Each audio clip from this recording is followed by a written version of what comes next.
अस्सलामुअलैकुम, तैयब सैफ का सलाम आपको पहुँचे। हम बात कर रहे हैं आज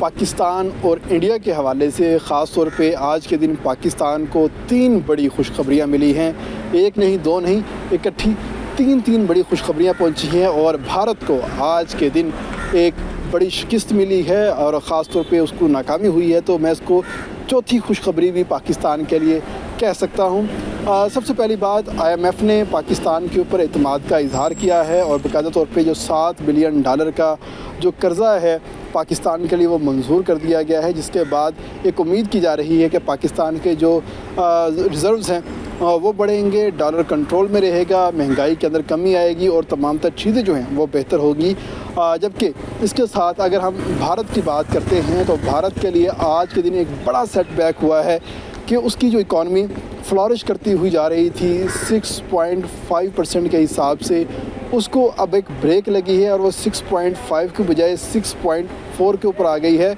और उसकी इकॉनमी का जो हुजम है वो 4.2 ट्रिलियन के ऊपर पहुंच चुका था। और जो तकरीबन जो एक्सपर्ट थे, तमाम तर इकॉनमी के जो माहिरीन थे, वो ये पेशनगोई करना स्टार्ट हो गए थे कि बहुत जल्द भारत जो है जापान को क्रॉस कर जाएगा इकॉनमी के हवाले से और दुनिया की चौथी बड़ी माशी ताकत बन जाएगा। लेकिन ये जो एक एडवेंचर हुआ जंग का, इस जंग के एडवेंचर ने भारत का सत्यानाश कर दिया और उसकी जो रफ्तार तरक्की की बढ़ रही थी उसको ब्रेक लगे और ब्रेक लगने के साथ ही रिवर्स हुआ और भारत का ये जो मंसूबा था कि वो चौथी माशी ताकत बन जाएगा जापान को क्रॉस करके, वो उसका नहीं हुआ बल्कि वो 5वीं ताकत ही है। अगर हम सिर्फ भारत के रिज़र्व्स का अंदाज़ा लगाएं तो भारत के जो रिज़र्व्स हैं इस टाइम, अगर इस जंग से पहले वो 4.27 ट्रिलियन डॉलर थे, जो कम होते हुए 4.2 ट्रिलियन डॉलर हुए। लेकिन जैसे ही ये मई 2025 का तखमीना सामने आया, उस तखमीने के हिसाब से भारत के जो रिज़र्व थे वो 4.18 ट्रिलियन डॉलर रह गए, जबकि जापान जो है उसके साथ ही एडजेसेंट है। और अभी तक इस हवाले से भारत जो है बड़े बड़े दावे करता हुआ दिखाई दे रहा है, लेकिन आलमी माहिरीन उसके इस दावों को नहीं मान रहे और अभी तक भारत को 5वीं बड़ी माशी ताकत गर्दान रहे हैं। जबकि भारत की जानिब से बार बार कहा जा रहा है कि हमने जंग बंदी अभी तक नहीं की, ऑपरेशन सिंदूर हमारा अभी तक कंटिन्यू है और हम इस ऑपरेशन के थ्रू मज़ीद कार्रवाई करेंगे। तो माहिरीन का कहना है कि अगर भारत ने मज़ीद ऐसा कोई एडवेंचर किया तो पाकिस्तान से इसको वैसे ही मुँह की खानी पड़ेगी जैसे इसने पहले खाई है। तो इसका ये जो दर्जा था 5वीं बड़ी माशी कुव्वत का, ये कम होकर 6ठी माशी कुव्वत के तौर पे चला जाएगा और यूके जो है इसकी जगह लेने के लिए तैयार है, क्योंकि यूके के पास इस वक्त 3.73 ट्रिलियन डॉलर के रिज़र्व्स हैं। अगर भारत ने कोई हरकत की तो भारत का ये जो 4.2 ट्रिलियन डॉलर के जो पैसे हैं ये नीचे आना स्टार्ट हो जाएंगे और यूके जो है इसको फ्लॉरिश करता हुआ ऊपर चला जाएगा और भारत जो है दुनिया की 5वीं से 6ठी जो माशी कुव्वत है उसको बनते हुए देर नहीं लगेगी। इसके साथ आज के दिन जो एक बड़ा एक पाकिस्तान के लिए एक और चीज़ सामने आई है कि पाकिस्तान तारीख़ में पहली दफ़ा 400 बिलियन डॉलर से ज़ायद की इकॉनमी बन के सामने आया है, जिसके बाद IMF, वर्ल्ड बैंक और दीगर जो आलमी मालियाती इदारे हैं उन्होंने पाकिस्तान को दुनिया की 40वीं बड़ी माशी कुव्वत कंसीडर कर लिया है और कहा है कि पाकिस्तान ने 411 बिलियन डॉलर के जो रिज़र्व है, 411 बिलियन डॉलर की जो अपनी इकॉनमी है, GDP है, वो दिखाई है। अगर पाकिस्तान की इकॉनमी आइंदा साल 3.5% के हिसाब से शरह से तरक्की करती हुई चली गई तो यही जो रिज़र्व्स हैं और ख़ासतौर पर पाकिस्तान की जो GDP है ये मज़ीद बढ़ जाएगी और बढ़ते हुए 36वीं बड़ी इकॉनमी बन जाएगी और 2050 तक पाकिस्तान दुनिया की 16वीं बड़ी माशी ताकत बनकर सामने आ जाएगा। तो ये चीज़ें थी पाकिस्तान के लिए। इसके साथ ही भारत को जो नुकसान हुआ है आलमी मैदान के अंदर और ख़ास तौर पर दिफाई मैदान के अंदर, वहीं पर पाकिस्तान को दिफाई लिहाज से बड़ा फ़ायदा हुआ है और पाकिस्तान के जो JF-17 थंडर ब्लॉक 3 तैयारा था उसने भारत का रशिया से इंपोर्ट किया हुआ SU-400 जिसकी कीमत $1.5 बिलियन थी उसको तबाह किया। उसकी कीमतों में भी इजाफ़ा हुआ है और उसकी मांग में भी इजाफ़ा हुआ है। तो अज़रबैजान ने पाकिस्तान को ऑर्डर दिया हुआ था कि हमें 16 JF-17 जो तीसरे ब्लॉक के तैयारे हैं हमें फ़रोख्त किए जाएँ, जिससे 1.4 बिलियन डॉलर पाकिस्तान को आमदन होना थी। अब वही जो तैयारे हैं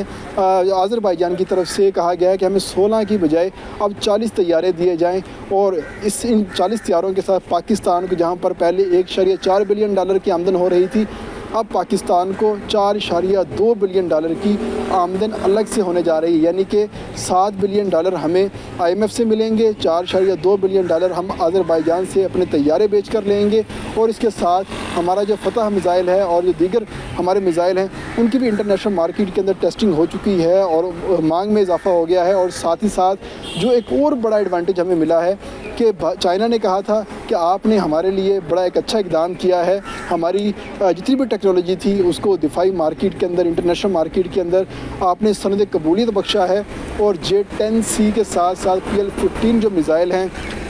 वो आपके चलाए हैं और इंटरनेशनल मार्केट के अंदर उनकी जो फ़रोख्त है उसके अंदर बड़ा इजाफा हुआ है। तो इसके बाद चाइना ने फ़ैसला किया है कि J-35 जो स्टेल्थ तैयारे हैं जो कि रडार के ऊपर नज़र नहीं आते और अपने जो मिज़ाइल हैं वो इंडोर और आउटडोर दोनों तरह से लेके जाने की सलाहियत रखते हैं और दुनिया का इस वक्त तेज़ तरीन तैयारे के अंदर इसका शुमार होता है, वो पाकिस्तान को आधी कीमत के ऊपर और बहुत जल्द देने का ऐलान किया है। पहले यही तैयारे पाकिस्तान को 2027 तक मिलने थे, लेकिन चाइना ने कहा कि नहीं, हम आपको 2027 तक नहीं बल्कि इसी साल दिसंबर तक ये तैयारे जो हैं आपके हैंडओवर करेंगे। इस हवाले से जो पाकिस्तान के पायलट हैं वो चाइना पहुंच चुके हैं, वहां पर अपनी तैयारी कर रहे हैं, प्रैक्टिस कर रहे हैं,